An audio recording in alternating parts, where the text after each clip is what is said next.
Quando voltei da viagem de 3 meses cuidando do meu pai doente em São Paulo, encontrei um vizinho novo na propriedade ao lado da minha fazenda. Ele era estranho, recusava qualquer aproximação, tinha seguranças armados e um movimento suspeito de caminhões à noite. Curioso e preocupado, decidi investigar. O que descobri me fez gelar. Uma plantação enorme de papoulas, aquelas flores que produzem ópio. Fiquei escondido uma noite e ouvi conversas sobre fabricação de drogas, sobre carregamentos, sobre dinheiro sujo. Estava prestes a ligar para a polícia e denunciar o traficante quando descobri a verdade. E a verdade era tão chocante, tão impossível, tão diferente do que eu imaginava, que quase me fez desistir de denunciar. Porque o traficante não era um criminoso comum. Era alguém que eu jamais suspeitaria. E o que estavam realmente fazendo com aquelas papoulas mudou completamente tudo que eu achei que sabia. Esta é a história de como quase arruinei a operação mais importante da região, e de como a linha entre o certo e o errado às vezes é mais confusa do que parece. Se você quer saber quem era o verdadeiro dono da plantação e o que estava acontecendo de verdade, deixa o like agora e ativa o sininho, porque essa história tem reviravoltas que vão te deixar de queixo caído. Como sempre, quero pedir também que vocês comentem aqui embaixo de onde estão assistindo. Meu nome é Roberto, tenho 52 anos e sou dono de uma fazenda de café em Minas Gerais, na região de Alfenas. Herdei a propriedade do meu pai há 20 anos e sempre vivi ali tranquilamente, plantando, colhendo, cuidando da terra. Tudo mudou quando meu pai, que morava em São Paulo com minha irmã, sofreu um AVC grave. Precisei viajar às pressas para cuidar dele. A recuperação foi longa. 3 meses de fisioterapia, médicos, acompanhamento diário. Não tinha como voltar para a fazenda.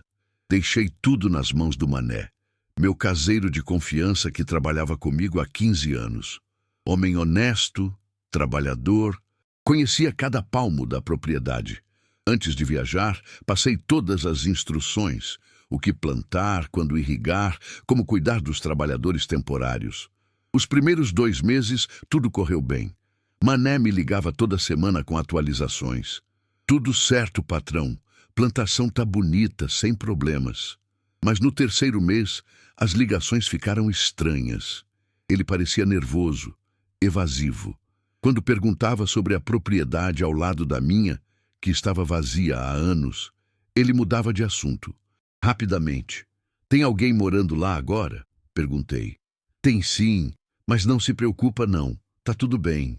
Essa resposta me incomodou. Mané nunca foi de esconder coisas. Quando finalmente voltei, em uma tarde de junho, a primeira coisa que notei foi o movimento.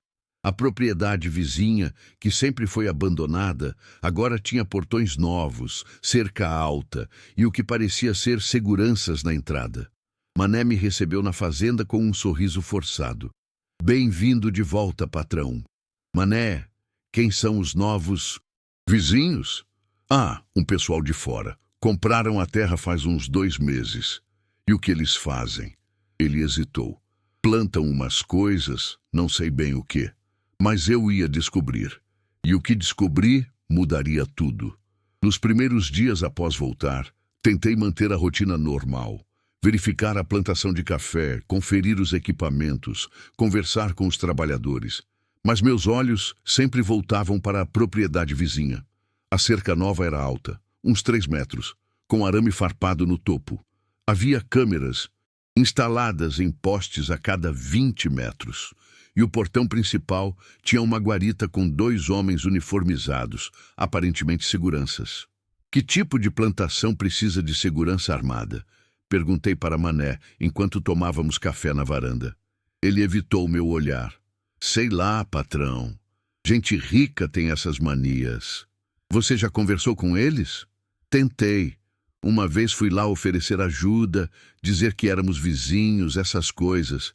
Mas os seguranças nem me deixaram entrar. Disseram que o dono não recebia visitas. Isso era cada vez mais estranho. No interior, especialmente em região rural, vizinhos sempre se conhecem. É questão de segurança e cooperação. Mas aquela propriedade era uma fortaleza isolada. Na terceira noite após minha volta, acordei com barulho de motor. Olhei pelo relógio, 3 da manhã. Levantei e fui até a janela. Luzes de caminhão vinham da estrada, entrando na propriedade vizinha. Não era um caminhão, eram 3, grandes, do tipo que transporta carga pesada. Fiquei observando por quase 1 hora. Os caminhões entraram, ficaram lá dentro por tempo considerável. Depois saíram vazios. O movimento era discreto, sem luzes além dos faróis mínimos necessários, como se quisessem evitar a atenção. No dia seguinte, decidi investigar. Peguei meu binóculo, uso para observar pássaros às vezes, e subi num ponto alto da minha propriedade, de onde dava para ver parcialmente a fazenda vizinha. O que vi me deixou intrigado. Havia estufas, várias, grandes estruturas cobertas de plástico branco opaco que não permitia ver o que estava dentro. E ao redor delas, mais seguranças circulando com walkie-talkies. Mas o mais interessante foi uma área aberta que consegui ver através do binóculo. Havia plantas crescendo em fileiras organizadas. E mesmo de longe, reconheci as flores. Papoulas. Meu sangue gelou. Papoulas são as flores das quais se extrai ópio. E ópio é usado para fazer heroína e outros opiáceos ilegais. Meu Deus, sussurrei. Tem uma plantação de drogas ao lado da minha fazenda. Desci correndo e fui direto falar com o Mané. Mané, você sabia que eles estão plantando papoulas lá? Ele ficou pálido. Papoulas, tem certeza? Absoluta. Vi com o binóculo. São papoulas, sem dúvida. Patrão, isso é perigoso. Se é o que você está pensando. É exatamente o que estou pensando e preciso decidir o que fazer. Passei o dia inteiro dividido. Parte de mim queria ligar para a polícia imediatamente, mas outra parte tinha medo. Se eram realmente traficantes e eles descobrissem que fui eu que denunciei, minha vida estaria em perigo. Decidi esperar, observar mais, ter certeza absoluta antes de agir. Nos dias seguintes, estabeleci uma rotina. Toda noite subia ao ponto alto com o binóculo e observava. O padrão era sempre o mesmo. Movimento intenso durante o dia nas estufas, caminhões chegando de madrugada, 2 ou 3 vezes por semana. Foi numa dessas noites de observação que aconteceu algo que mudou tudo. Eu estava lá, como sempre, quando vi um grupo de pessoas saindo de uma das estufas. Eram umas 5 ou 6, mas não pareciam trabalhadores. Usavam roupas limpas, alguns com jalecos brancos e carregavam pranchetas e equipamentos. Cientistas? Murmurei confuso. Um dos caminhões que tinha chegado estava sendo carregado, mas não com sacos ou pacotes típicos de drogas. Eram caixas organizadas, com etiquetas, empilhadas cuidadosamente como se fossem produtos legítimos. Aquilo não batia com operação de tráfico. Traficantes não usam cientistas. Não organizam cargas como se fossem mercadoria legal. Mas então, o que era? Decidi arriscar. Na manhã seguinte, vesti minha melhor roupa. Calça social, camisa, botas limpas e fui até o portão da propriedade vizinha. Os 2 seguranças me pararam imediatamente. Bom dia, não é permitida a entrada. Eu sei, mas sou o vizinho. Roberto, dono da fazenda de café ao lado. Só queria falar com o responsável, me apresentar, ver se precisam de alguma coisa. Eles trocaram olhares. Um deles falou no rádio. Depois de alguns minutos, respondeu. O senhor vai ter que ir embora. O proprietário não recebe visitas. Mas, sem mas, propriedade privada. Por favor, se retire. O tom não era agressivo, mas era firme. Não havia espaço para negociação. Voltei para casa frustrado e mais desconfiado do que nunca. Foi naquela noite que tudo escalou. Eu estava na varanda já tarde quando ouvi vozes. Vinham da divisa entre minha propriedade e a vizinha. Peguei a lanterna e fui investigar. Quando me Aproximei da cerca, vi 2 homens do outro lado. Não eram seguranças. Um deles usava jaleco branco, o outro estava de terno, incongruente para o meio do mato à noite. Fiquei escondido atrás de uma árvore, apenas ouvindo. O carregamento de amanhã é o maior ainda, o de terno dizia. São 3 toneladas de matéria-prima. Vai para o laboratório de processamento em São Paulo. E a qualidade? O do jaleco perguntou. Excepcional. O teor de alcaloides está 30% acima da média. Se continuarmos nesse ritmo, vamos superar todas as metas do primeiro ano. E a licença? Está tudo regularizado? O homem de terno hesitou. Tecnicamente, sim, mas você sabe como é. Quanto menos atenção chamarmos, melhor. O mercado negro ainda é tentado por essa mercadoria. Se vazasse que estamos produzindo aqui, entendo. Segurança máxima, então. Eles se afastaram, as vozes sumindo na distância. Meu cérebro fervilhava. Laboratório de processamento. Alcaloides. Mercado negro. Todas as peças confirmavam. Era uma operação de drogas, mas licença regularizada. Isso não fazia sentido. Traficantes não têm licenças. Voltei para casa e passei a noite pesquisando na internet. O que descobri me surpreendeu. Papoulas não são ilegais por si só. Algumas variedades são usadas para fins medicinais legítimos. A morfina, por exemplo, é derivada de papoulas e é medicamento essencial usado em hospitais do mundo inteiro para controle de dor. Havia até empresas farmacêuticas autorizadas a cultivar papoulas em ambientes controlados para a produção de medicamentos opiáceos legais. Mas seria esse o caso? Ou era fachada para a operação ilegal? Precisava de mais provas. Provas concretas. Na noite seguinte, a fatídica noite que mudaria tudo, voltei ao ponto de observação. Mas dessa vez, levei meu celular com câmera boa, determinado a documentar o que via. Os caminhões chegaram pontualmente às 2 da manhã. Filmei tudo. As placas, o carregamento das caixas, os homens de jaleco supervisionando. E foi quando cometi meu erro. Tentando me aproximar para filme melhor, pisei num galho seco. O estalo ecoou na noite silenciosa.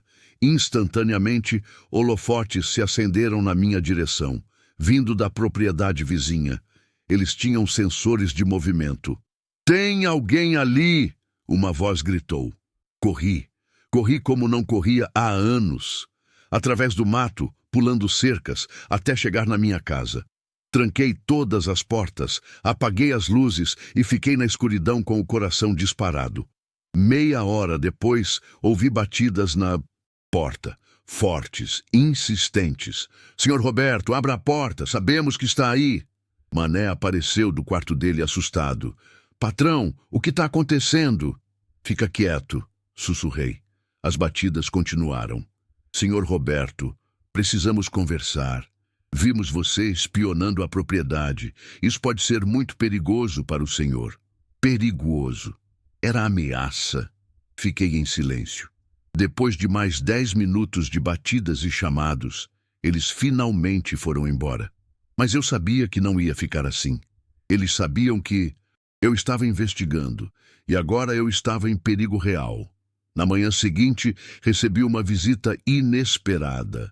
Não eram os seguranças, era uma mulher, de uns 40 anos, terno elegante, pasta executiva na mão. Ela chegou num carro importado e bateu educadamente na porta. "Senhor Roberto, meu nome é doutora Beatriz Mendes, sou a diretora do projeto na propriedade vizinha. Podemos conversar?" Hesitei, mas a curiosidade venceu o medo. Abri a porta. Ela entrou, recusou café e foi direto ao ponto. "Sei que o senhor tem dúvidas sobre o que estamos fazendo e entendo perfeitamente suas suspeitas. Papoulas, segurança pesada, movimento noturno, tudo parece muito suspeito." "E não é?" rebati. "Não da forma que o senhor imagina." Ela abriu a pasta e tirou documentos.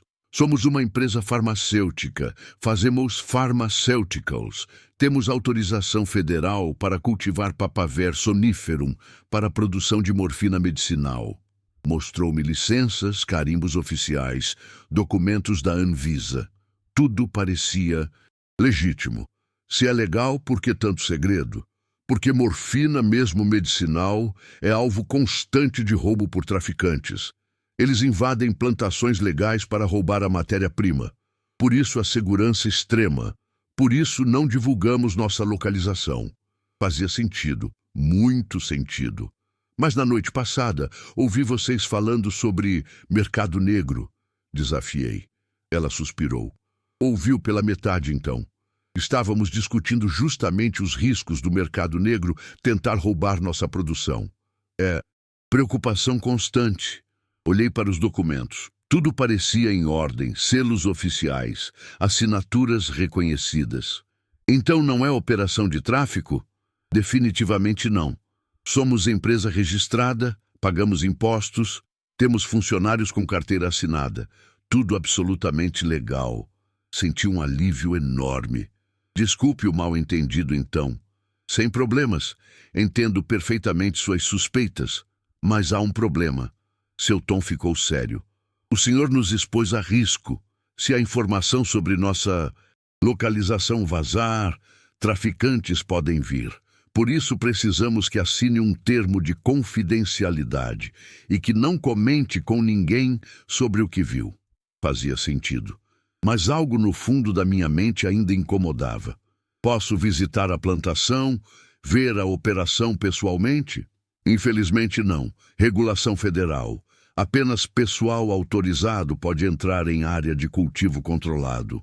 Ela deixou os documentos para eu ler com calma e foi embora, prometendo voltar no dia seguinte para eu assinar o termo de confidencialidade. Quando ela saiu, Mané se aproximou. Patrão, não sei não, aquilo tá me cheirando mal ainda. Mas os documentos são oficiais, Mané. Documentos se falsificam. Eu que o senhor tomava cuidado. E ele tinha razão para desconfiar. Porque naquela noite, tudo que eu achei que sabia virou de cabeça para baixo. Passei a noite inteira analisando os documentos que a doutora Beatriz tinha deixado. À primeira vista, tudo parecia legítimo. Havia o registro da empresa na junta, comercial, licenças da Anvisa, autorizações federais para cultivo controlado de Papaver somniferum. Mas algo me incomodava. Uma sensação no fundo do estômago que não conseguia ignorar. Peguei meu laptop e comecei a pesquisar. Fazemos Pharmaceuticals. O site da empresa existia. Profissional, bem feito, com fotos de laboratórios modernos e equipe de cientistas. Dizia que operavam há 5 anos, com sede em São Paulo. Mas quando tentei verificar o CNPJ no site da Receita Federal, algo estranho aconteceu. O número existia, mas as informações não batiam.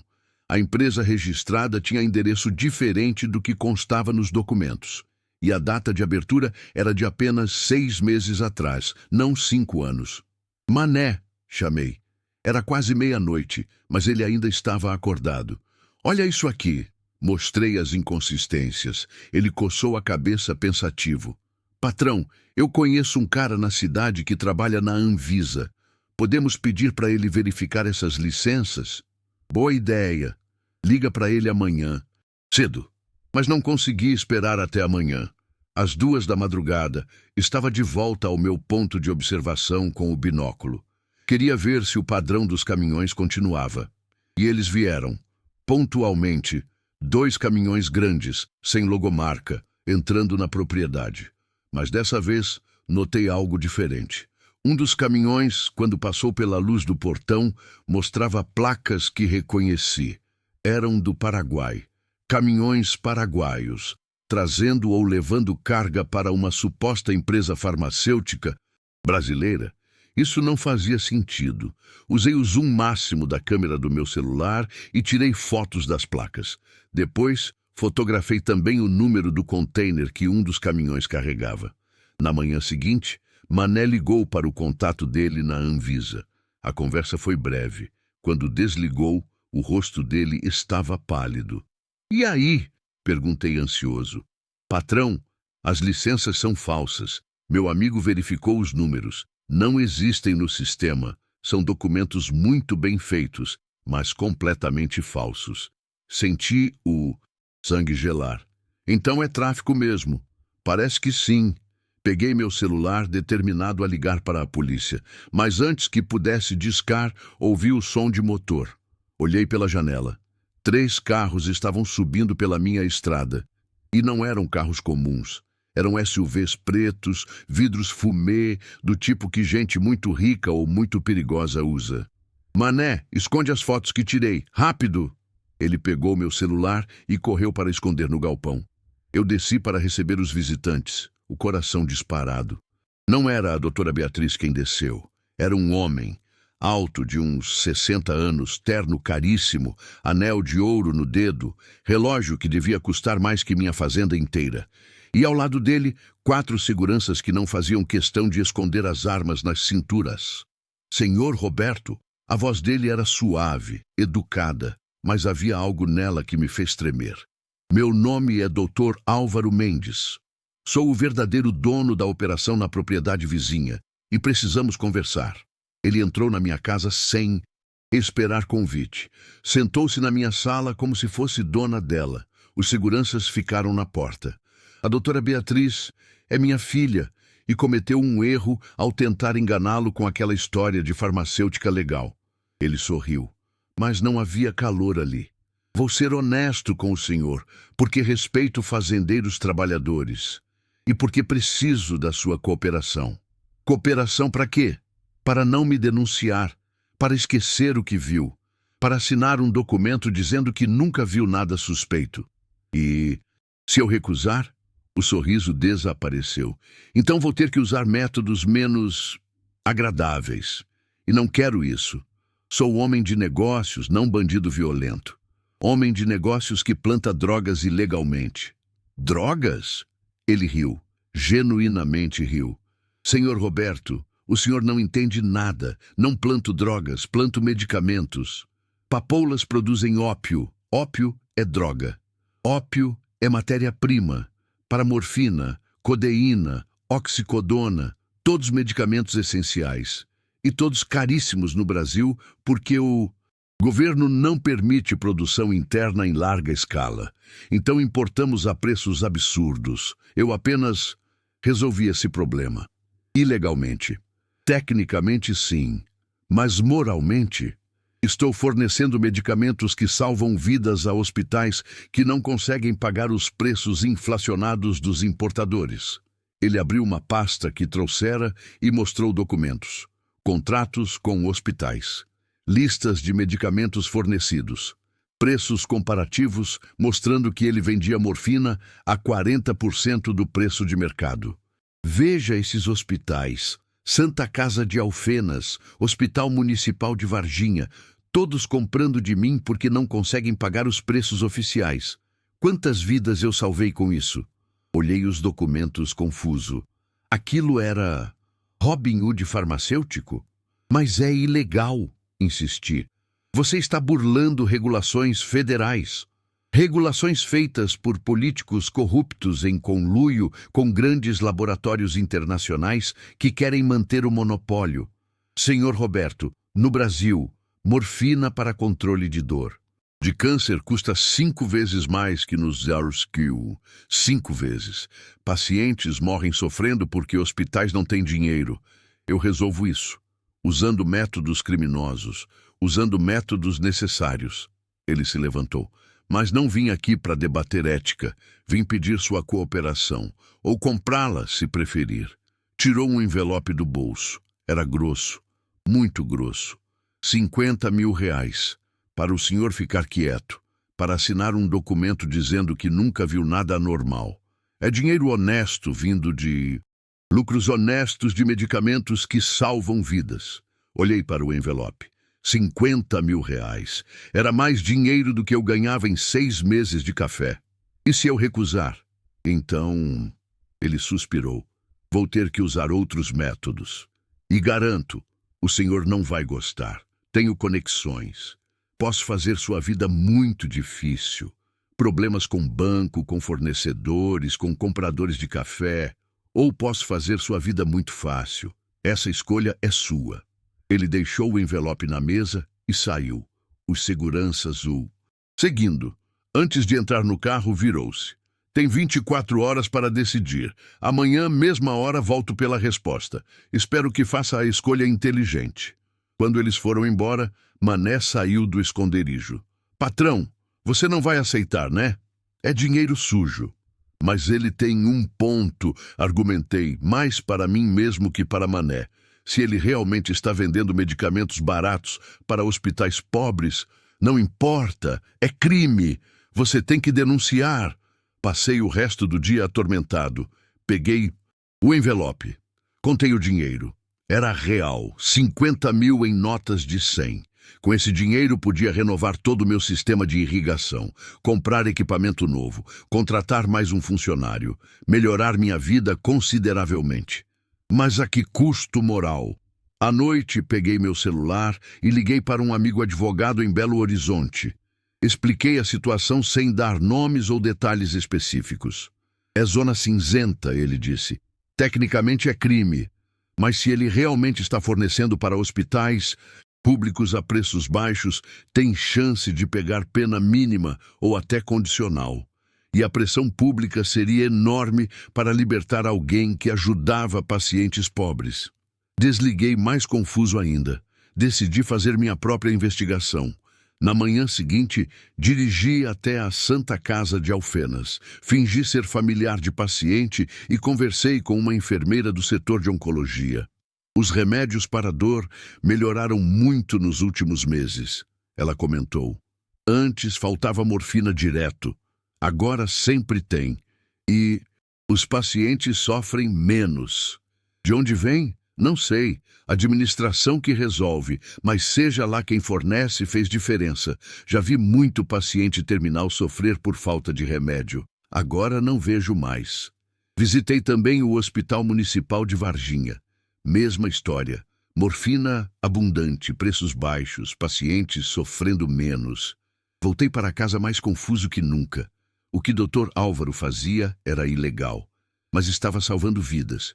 Estava aliviando o sofrimento real de pessoas reais. Mas então lembrei das placas paraguaias, dos caminhões noturnos, da segurança armada pesada. Tudo aquilo parecia excessivo para a operação de Robin Hood farmacêutico. Decidi investigar mais fundo. Usando os números dos containers que tinha fotografado, paguei um conhecido despachante aduaneiro para verificar registros de importação. O que ele descobriu me chocou. Aqueles containers vinham regularmente do Paraguai, mas não traziam insumos agrícolas ou químicos legais. Traziam heroína pura refinada, disfarçada como produtos químicos industriais. Dr. Álvaro não estava produzindo morfina medicinal com as papoulas. Ele estava usando a plantação como fachada para a operação de tráfico internacional. A morfina para os hospitais era real, mas era subproduto secundário, usado para justificar e disfarçar o verdadeiro negócio, tráfico de heroína vindo do Paraguai. As papoulas eram plantadas realmente para a produção, mas a maior parte da morfina extraída era convertida ilegalmente em heroína. E ele vendia uma pequena parte como morfina medicinal a preços baixos para criar essa cortina de fumaça de benfeitor social. Eu tinha caído na história dele. Tinha acreditado na narrativa do herói que ajudava hospitais pobres, quando na verdade ele era traficante comum, apenas muito mais inteligente que a média. Olhei para o envelope com 50 mil reais, dinheiro de sofrimento, de vidas destruídas por heroína. Não importava que uma pequena fração fosse usada para o bem. O todo era podre.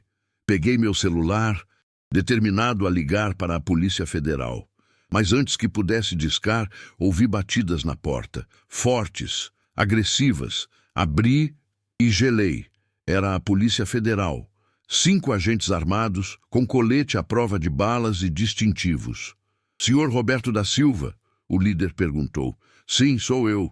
Está preso por envolvimento com tráfico internacional de drogas. O quê? Eles entraram revirando tudo e encontraram exatamente o que procuravam.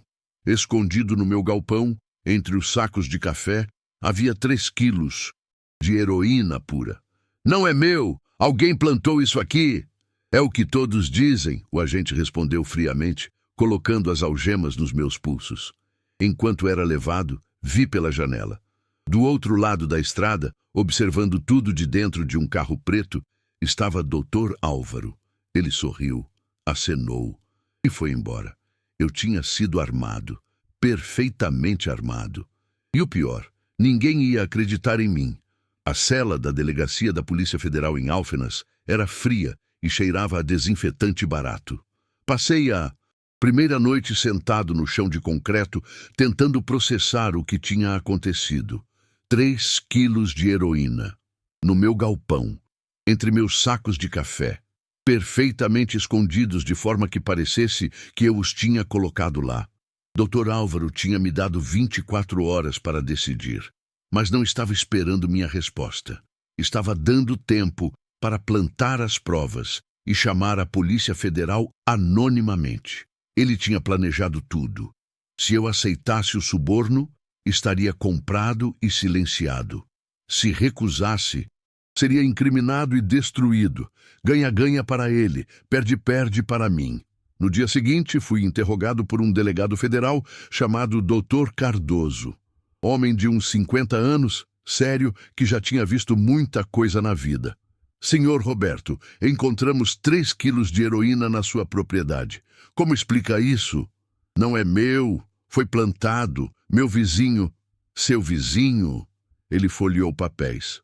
Fazemos Pharmaceuticals, empresa registrada com licenças da Anvisa para cultivo medicinal de papoulas. É disso que está falando? Gelei. As licenças são falsas, verifiquei.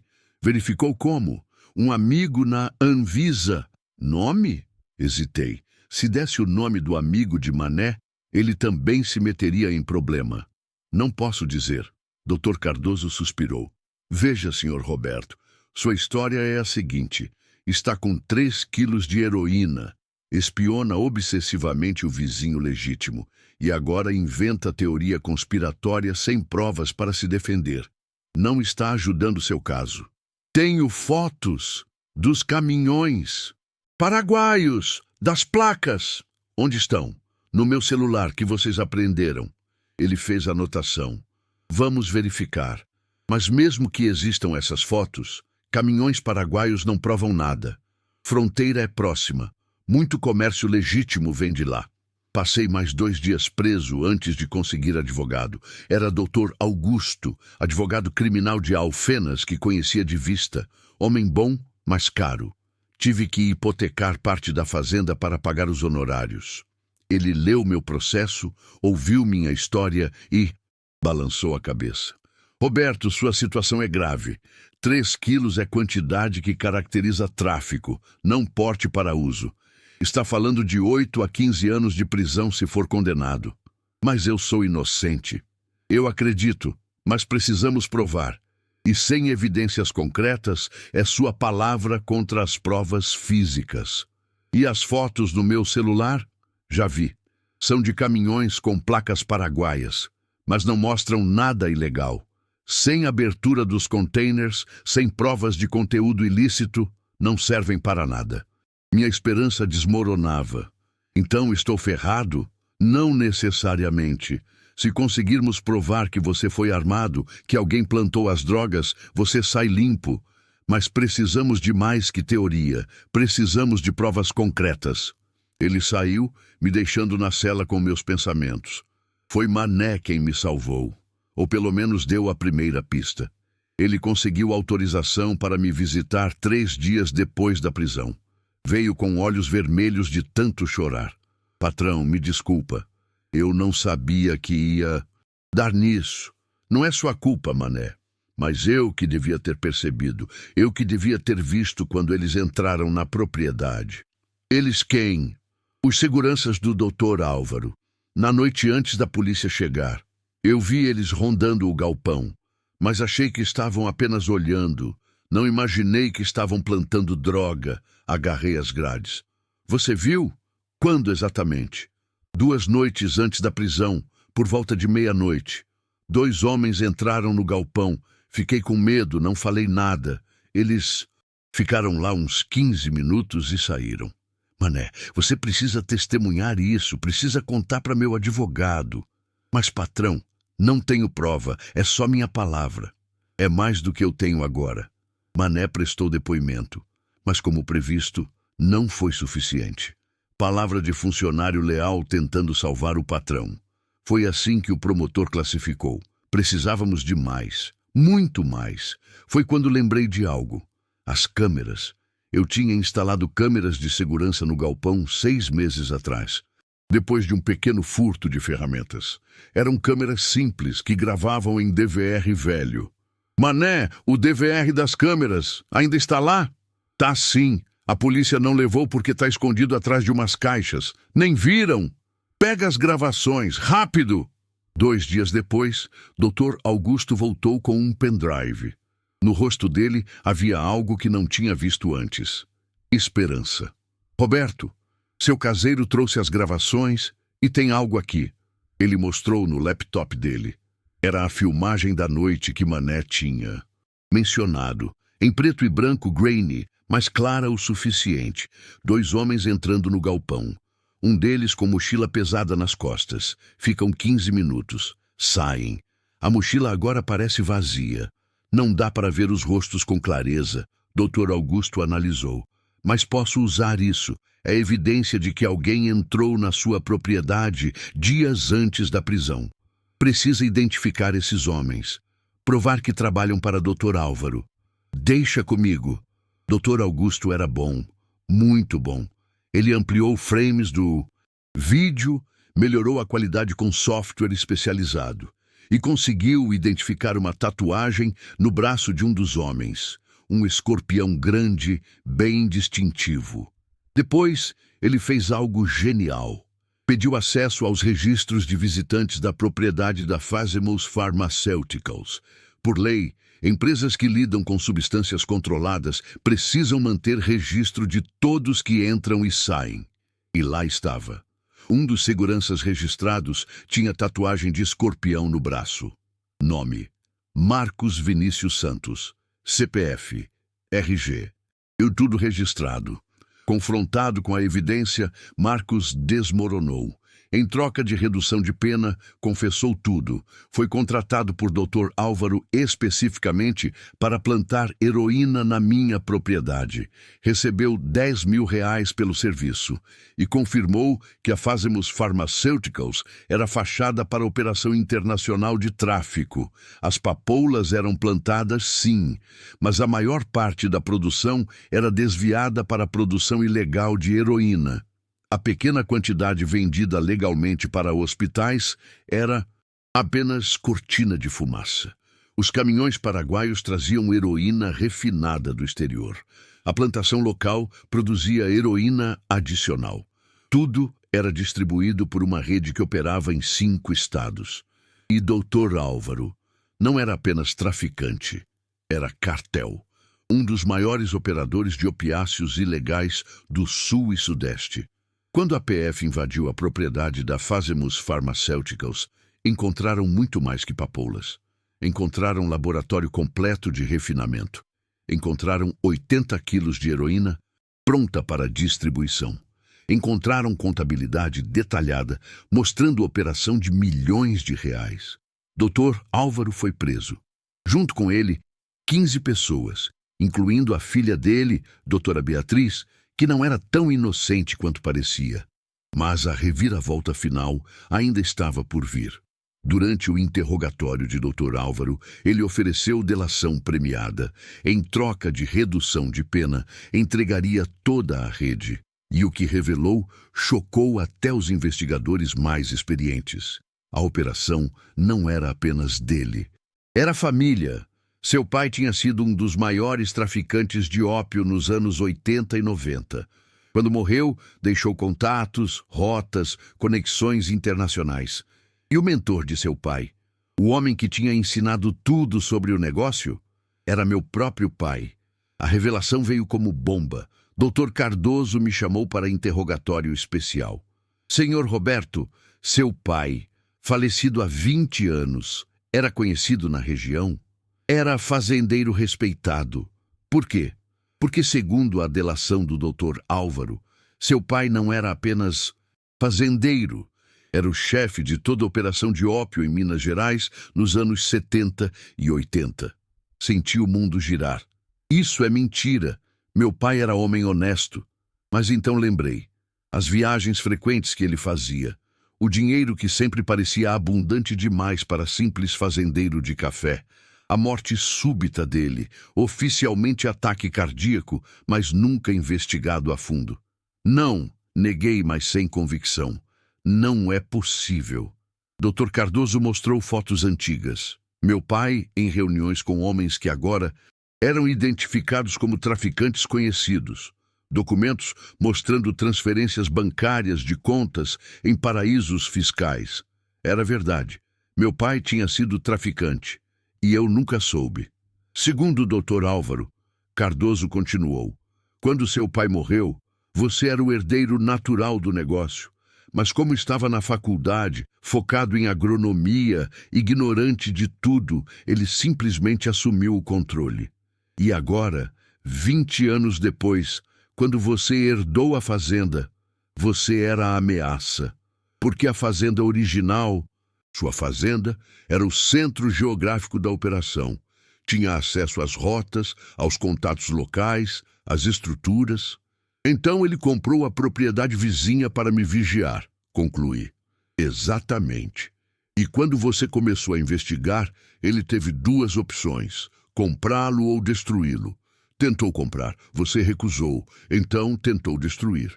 Fiquei em silêncio por longo tempo processando. Meu pai era traficante. Eu era filho de traficante sem saber. E por 2 décadas vivi em ignorância abençoada. Mas há um detalhe, Dr. Cardoso disse, quase gentil agora. Seu pai deixou algo para você, não apenas a fazenda. Ele mostrou o documento. Era testamento secreto, guardado em cartório sob sigilo de 20 anos. Agora liberado. Meu pai tinha deixado 2 milhões de reais em conta bancária na Suíça, dinheiro do tráfico e uma carta. Li a carta com lágrimas nos olhos. Roberto, se está lendo isto, já se passaram 20 anos e eu estou morto, e você provavelmente descobriu a verdade sobre mim. Fui traficante, não me orgulho, mas era o que sabia fazer. E com esse dinheiro dei vida boa para você. Educação. Oportunidades, escolhas que nunca tive. O dinheiro nesta conta é seu. Não é limpo, mas é real. Use-o para fazer o bem que não consegui fazer. Use-o para ser o homem que não pude ser.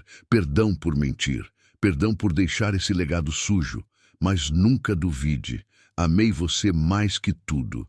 E minha maior vitória foi você nunca seguir meus passos. Seu pai. Chorei.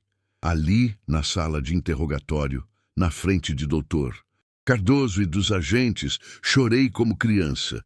Meu pai era criminoso, mas me amou. Tentou me proteger da verdade e, no fim, deixou escolha nas minhas mãos. O que vai fazer com o dinheiro? Dr. Cardoso perguntou. Pensei. Poderia devolver ao Estado. Poderia doar.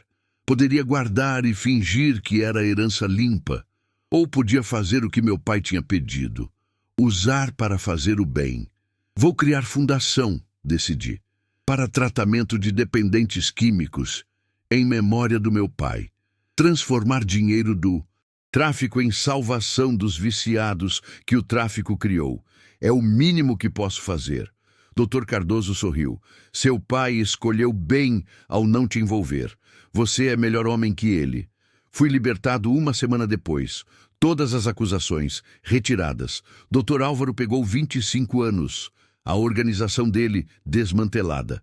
Mas a história não acabou com final feliz simples, porque a pergunta permaneceu. Quantas outras propriedades no Brasil escondem operações assim? Quantos outros filhos vivem em ignorância sobre o passado dos pais? E eu voltei para minha fazenda de café, mas agora com o peso do conhecimento. Meu pai me deu tudo, mas o custo desse tudo foi sofrimento de milhares. Posso aceitar esse legado? Tenho que aceitar e transformá-lo em algo melhor. 2 meses se passaram desde minha libertação. 2 meses desde que descobri que meu pai, o homem que eu admirava, que me criou com valores de honestidade e trabalho, era um dos maiores traficantes de ópio de Minas Gerais nos anos 80 e 90. A fazenda estava vazia demais agora. Mané continuava trabalhando, mas havia um silêncio constante entre nós. Ele sabia. Todo mundo na região sabia. A história tinha vazado, como sempre vaza no interior. Filho do Geraldo, o traficante. Era assim que me chamavam agora.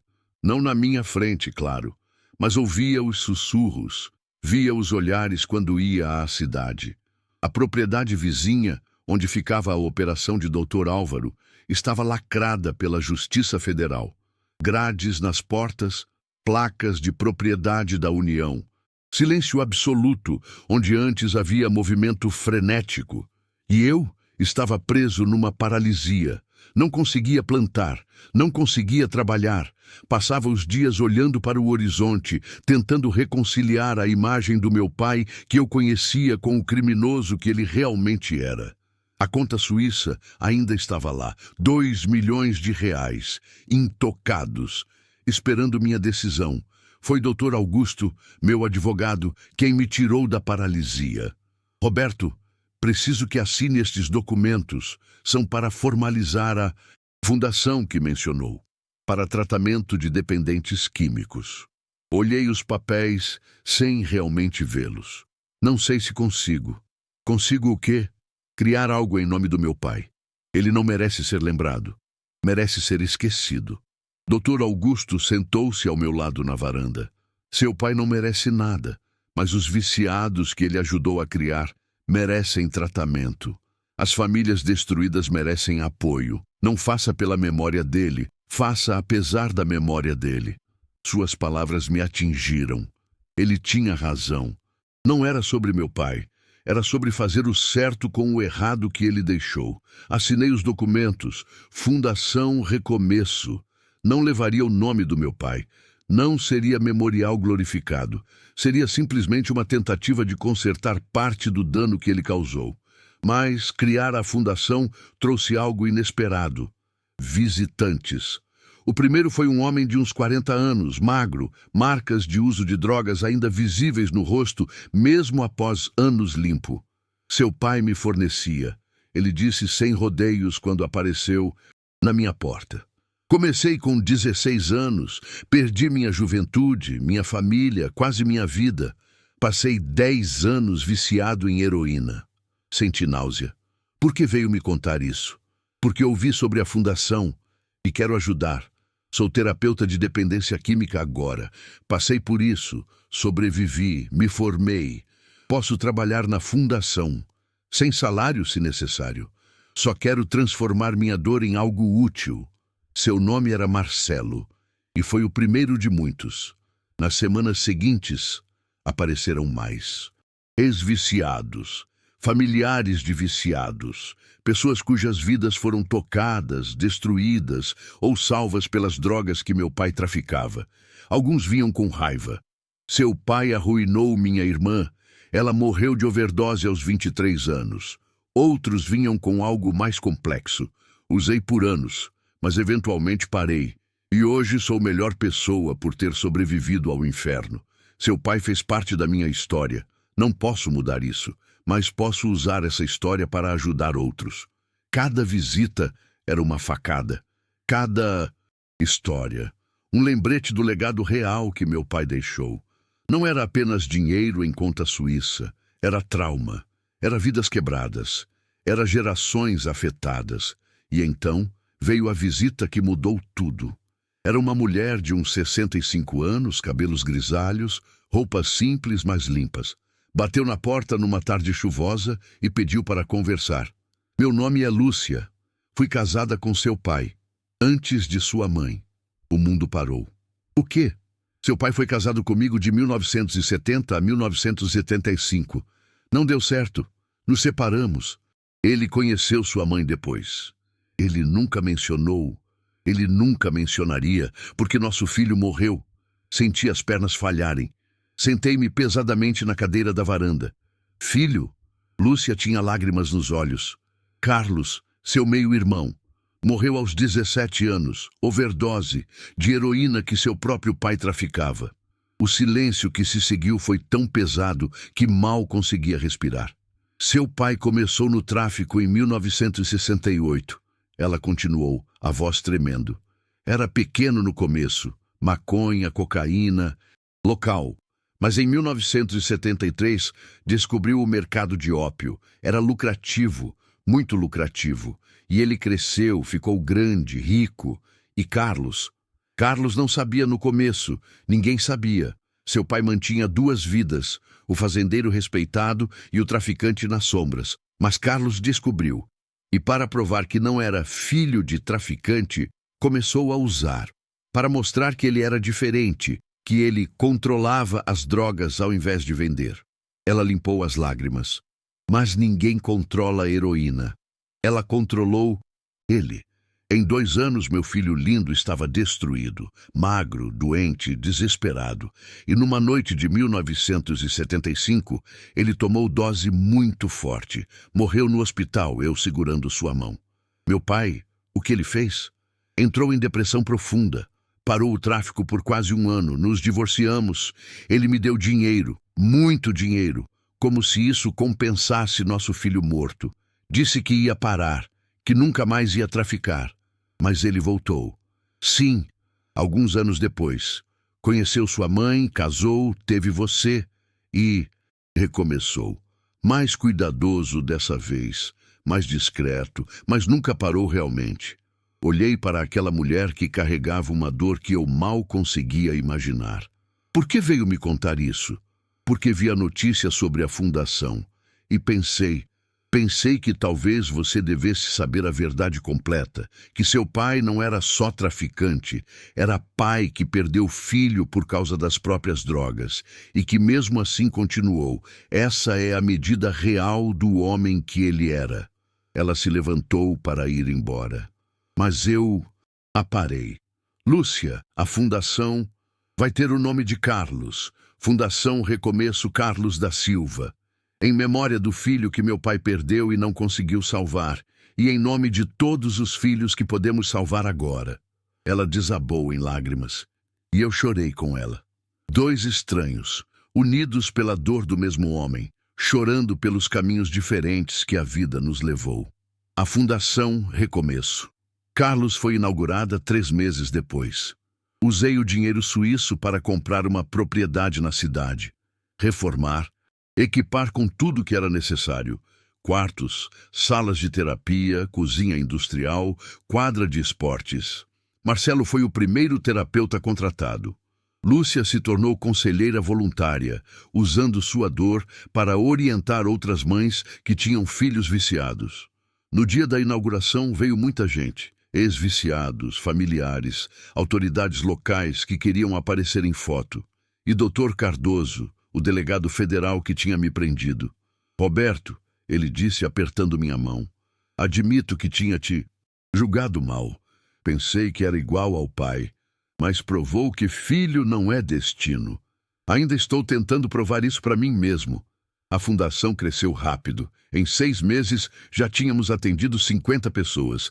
Tratamento completo, gratuito, sem perguntas. Viciados em qualquer droga eram bem-vindos. E os resultados? Alguns voltaram ao vício. É a natureza da doença, mas outros conseguiram. Vi pessoas destruídas se reconstruírem. Vi famílias se reunirem. Vi vidas literalmente salvas. Mas ainda havia uma peça faltando. Uma resposta que eu precisava. Por que meu pai continuou traficando mesmo após perder um filho para as próprias drogas? A resposta veio de fonte inesperada. Um dos comparsas dele, que tinha sido preso na mesma operação que desmantelou o Dr. Álvaro.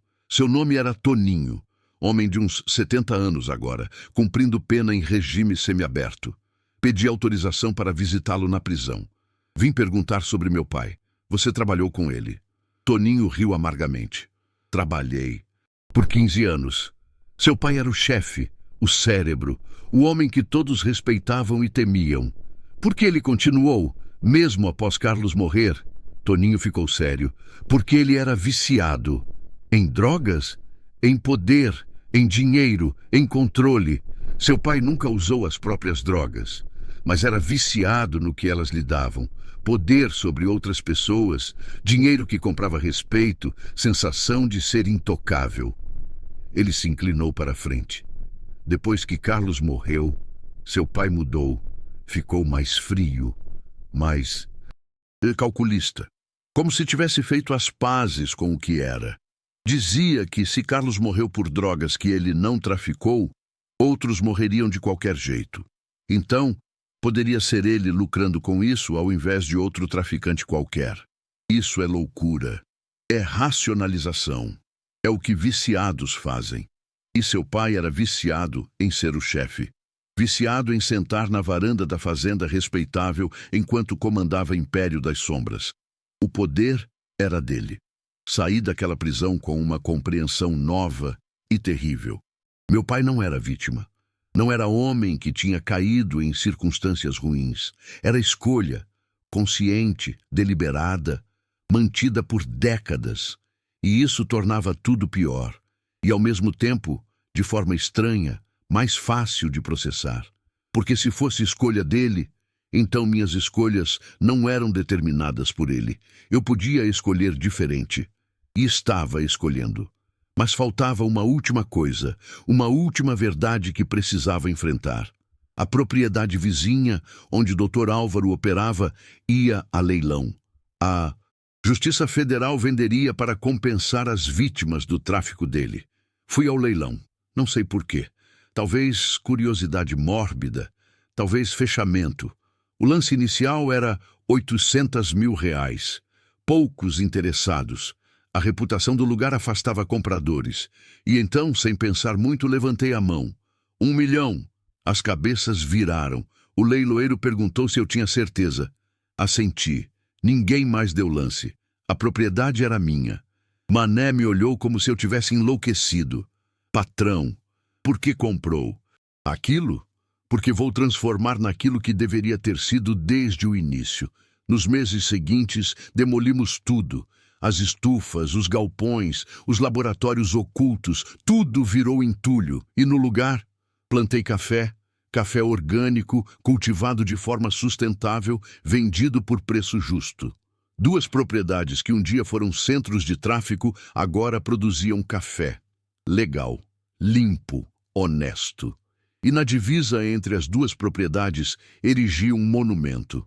Uma placa de pedra com inscrição simples. Aqui, onde o mal floresceu, o bem recomeça, em memória de Carlos da Silva e de todas as vítimas do tráfico. Que a terra que produziu morte, agora produza vida. 6 meses depois da inauguração da fundação, recebi uma carta. Sem remetente. Apenas um envelope pardo deixado na minha caixa de correio. Dentro, uma foto, de mim, ainda criança, nos braços do meu pai. Eu sorria. Ele sorria. Éramos felizes naquele momento congelado. E atrás da foto, uma mensagem escrita à mão com letra que reconheci como sendo do meu pai. Se está lendo isto, já sabe a verdade. E me odeia, com razão. Não peço perdão porque não mereço, mas quero que saiba, cada centavo que ganhei foi para garantir que você nunca precisasse fazer o que fiz. Você é meu orgulho, minha redenção, minha prova de que algo bom pode vir de homem ruim. Não carregue minha culpa. Viva livre. Chorei segurando aquela foto, porque entendi finalmente. Meu pai me amava. A sua maneira doentia e torta me amava. E me protegeu da verdade a vida toda. Mas amor não justifica crime. Amor não limpa sangue derramado. Amor não ressuscita Carlos ou os milhares de outros que morreram pelas drogas que ele traficou. Amor é apenas amor, e às vezes não é suficiente. Guardei a foto, não destruí, não esconde. Coloquei na estante, junto com foto da fundação, junto com foto de Lúcia e outras mães que ajudamos. Lembrança do que foi, e promessa do que será, porque no fim não somos definidos pelo que herdamos, somos definidos pelo que fazemos com essa herança. E eu Estava fazendo algo bom, algo limpo, algo que meu pai nunca fez. Estava recomeçando, de verdade. Mas a história ainda não tinha acabado, porque faltava um último confronto, uma última revelação. E ela viria de onde eu menos esperava. Um ano após a inauguração da Fundação Recomeço Carlos, eu achava que tinha ouvido todas as verdades sobre meu pai, que tinha enfrentado todos os fantasmas, que o passado estava finalmente enterrado. Estava errado. Era uma manhã de setembro quando recebi a ligação.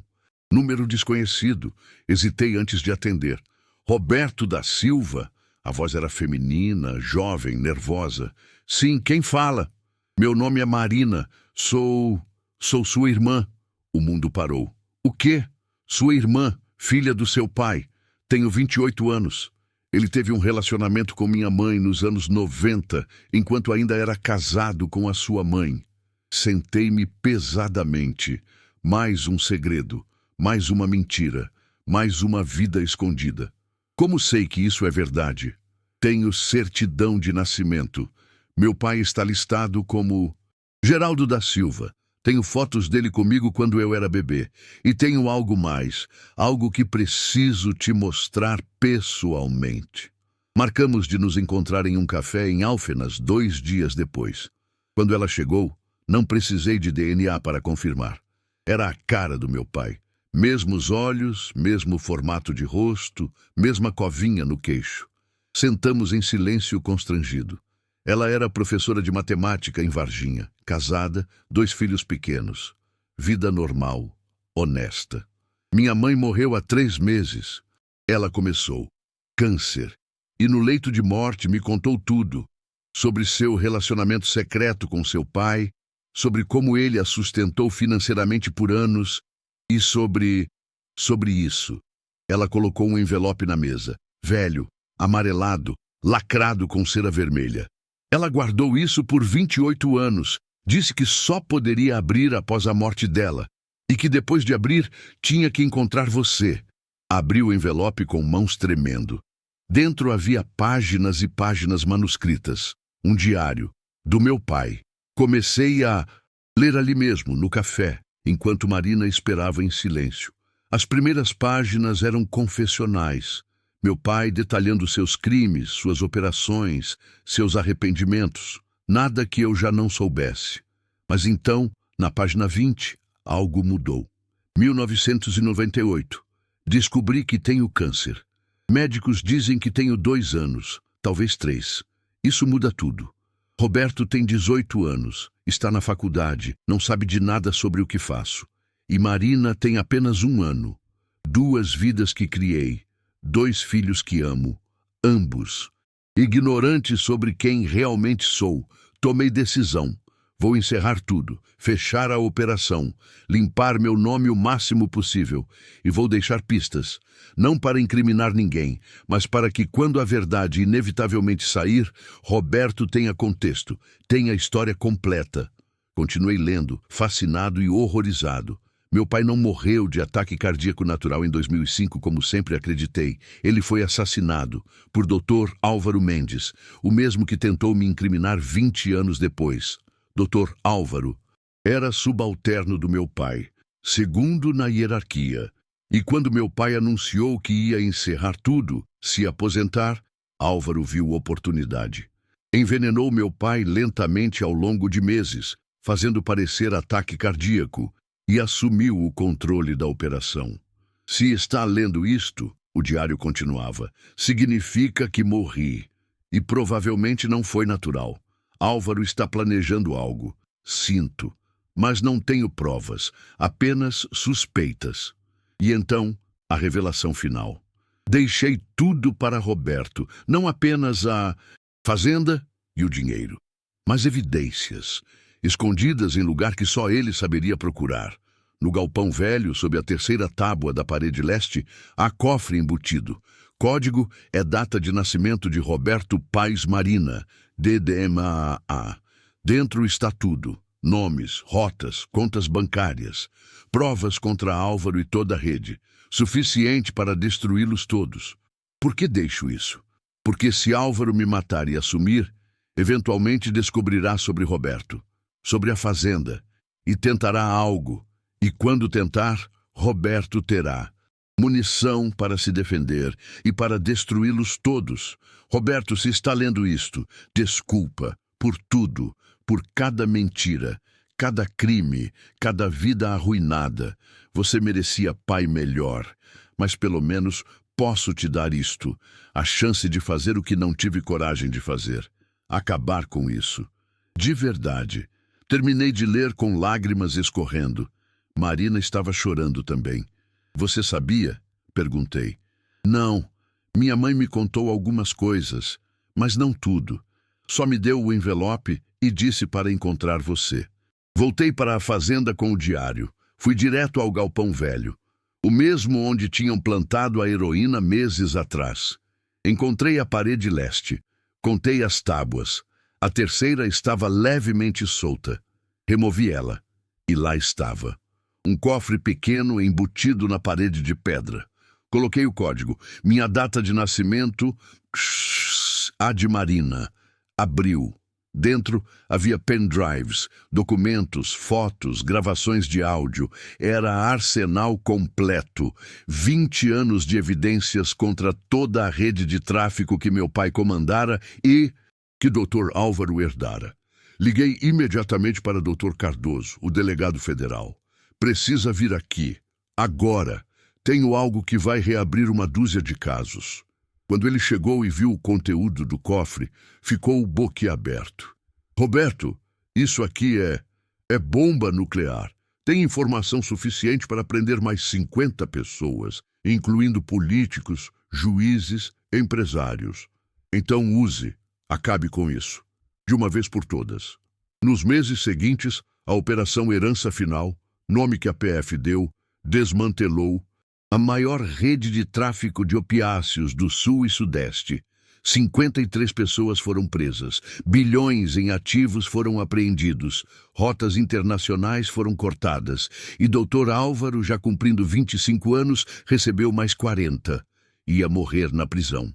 Mas a parte mais importante não foi a justiça, foi o que descobri no processo. Meu pai realmente tinha tentado se redimir. Nos últimos 2 anos de vida, secretamente, havia documentado tudo, gravado conversas, fotografado operações, criado esse arquivo. Monumental. Não para se proteger, mas para destruir o que havia criado. O câncer o matou antes que pudesse, ou melhor, Álvaro o matou antes que o câncer pudesse, mas ele tinha deixado o plano completo para mim executar. Seu pai era complexo. Dr. Cardoso disse quando tudo terminou. Criminoso, sim, mas também homem que tentou consertar no final. Não limpa suas mãos do sangue derramado, mas mostra que até os piores podem tentar mudar. Marina se tornou parte da minha vida. Meia-irmã que nunca soube que tinha. Seus filhos chamam de tio Beto. Passamos natais juntos agora. Família estranha, construída sobre segredos e mentiras, mas família mesmo assim. A Fundação Recomeço. Carlos cresceu. Agora temos 3 unidades. Alfenas, Varginha, Poços de Caldas. Tratamos mais de 300 pessoas por ano. Taxa de sucesso? Não é perfeita. Nunca será. Mas cada vida salva conta. E a fazenda? As 2 propriedades, a minha original e a que comprei de Dr. Álvaro, agora produzem café certificado como livre de conflito. Café cultivado em terra que um dia alimentou morte, mas agora alimenta a vida. Mané ainda trabalha comigo. Promovi ele a gerente. Ele contratou 3 sobrinhos. A fazenda dá empregos para 15 famílias agora. E toda a produção vendemos para cooperativas de comércio justo. Preço baixo, mas honesto. E 10% do lucro vai para a fundação. É irônico, meu pai ganhou milhões traficando drogas. Eu mal lucro com café. Mas durmo tranquilo toda a noite. E isso não tem preço. 3 anos após tudo, organizei cerimônia especial. No monumento que havia erguido na divisa das propriedades. Convidei todos. Marina e família. Lúcia, a primeira esposa do meu pai. Marcelo e a equipe da fundação. Ex-viciados que se recuperaram. famílias de vítimas, e adicionei novos nomes na placa de pedra. Em memória de Geraldo da Silva, que viveu em trevas, mas tentou no final trazer luz. Que seus erros nos ensinem, que sua tentativa de redenção nos inspire, que nunca seja tarde demais para escolher fazer o certo. Durante a cerimônia, uma mulher de uns 50 anos se aproximou. Magra, cabelos grisalhos, olhos fundos. Seu pai matou meu irmão, ela disse diretamente. Overdose em 1987. Tinha 19 anos. Destruiu minha família. Esperei, sem saber o que dizer. Mas você salvou meu filho. Ele estava viciado. Foi para sua fundação. Hoje está limpo há 2 anos. Tem emprego, vida, futuro. Ela pegou minha mão. Não sei se isso compensa. Não sei se alguma coisa compensa. Mas obrigada por tentar fazer diferente. Chorei ali, na frente de todos. Porque entendi. Nunca vamos compensar completamente. O dano que meu pai causou foi irreparável. Mas podíamos fazer diferente daqui para frente. E isso tinha que ser suficiente. Hoje, 5 anos após descobrir a plantação de papoulas, 5 anos após quase ir preso, 5 anos após descobrir quem meu pai realmente era, olho para minha vida e vejo algo inesperado. Paz. Não é paz perfeita. Ainda tenho pesadelos. Ainda sinto culpa por carregar esse sobrenome. Ainda me pergunto, e se? E se meu pai tivesse mudado antes? E se nunca tivesse começado? E se eu tivesse descoberto enquanto ele estava vivo? Mas aprendi que não podemos viver no e se. Só podemos viver no agora. E no agora estou fazendo o melhor que posso. Marina me presenteou no último Natal com algo especial. Uma foto emoldurada. Meu pai, jovem, antes de entrar no crime. Sorrindo, genuíno, humano. Para lembrar, ela disse, que ele era mais que seus erros. Era pai, era filho, era humano, que errou terrivelmente, mas também amou, e no final tentou consertar. Coloquei a foto na minha mesa, não para glorificar, mas para lembrar, para nunca esquecer que escolhas importam, que não somos apenas uma coisa, que humanos são complexos e que nunca é tarde para tentar fazer melhor. O diário do meu pai termina com uma frase que leio toda semana. Roberto, você é meu orgulho, minha esperança, minha prova de que algo bom pode vir de homem ruim. Não seja eu, seja melhor. E, se um dia tiver filhos, seja o pai que não consegui ser. Esse é meu último pedido, minha última esperança. E estou tentando. Deus sabe que estou tentando. Na semana passada, Marina me ligou. Estou grávida de novo. Se for menino, quero chamar de Roberto, em sua homenagem. Não em homenagem ao pai? Não. Nosso pai não merece ser homenageado. Mas você sim. Você pegou o pior legado possível e transformou em algo bom. Isso merece ser lembrado. Então haverá um Roberto mais novo, que crescerá, ouvindo história de tio que transformou plantações de droga em café, que criou fundações de lares destruídos, que escolheu luz sobre trevas, e talvez, só talvez, essa seja a verdadeira redenção. Não apagar o passado, mas construir futuro melhor apesar dele. Fim de semana passado, subi ao ponto alto da fazenda, de onde consegue ver as 2 propriedades. Café crescendo em fileiras organizadas, onde um dia cresceram papoulas. Famílias trabalhando em paz, onde um dia operavam criminosos. E pensei, valeu a pena. Cada noite sem dormir, cada lágrima, cada momento de vergonha. Porque no final, não somos definidos por onde começamos. Somos definidos por onde escolhemos ir. Meu pai começou no crime, mas tentou terminar na luz. Eu comecei na ignorância, mas escolhi terminar na verdade. E essa escolha, essa simples, terrível, maravilhosa escolha de fazer diferente, faz toda a diferença. Hoje, quando jovens da região perguntam sobre a história das fazendas, conto tudo. Não escondo, não minto, não embeleza. Conto sobre o traficante, sobre as vidas destruídas, sobre o filho que descobriu tarde demais e sobre a escolha de transformar maldição em bênção. O passado não desaparece, digo, mas não precisa definir o futuro. Vocês têm escolhas, sempre têm escolhas. E alguns ouvem, e alguns mudam, e alguns fazem diferente. E isso, no final das contas, é tudo que posso pedir. Não sou herói, não sou santo, não sou redentor, sou apenas homem que herdou o legado terrível e escolheu fazer algo melhor com ele. E se isso inspirar uma pessoa, se salvar uma vida, se mudar um destino, então valeu cada segundo. O traficante não era quem eu pensava. Era meu pai, era mentor dele, era a rede inteira de pessoas que escolheram dinheiro sobre humanidade. Mas a redenção também não era o que eu pensava, não era perdoar tudo, não era esquecer, não era fingir que nada aconteceu, era lembrar, era aprender, era fazer diferente, e nisso, finalmente, encontrei paz.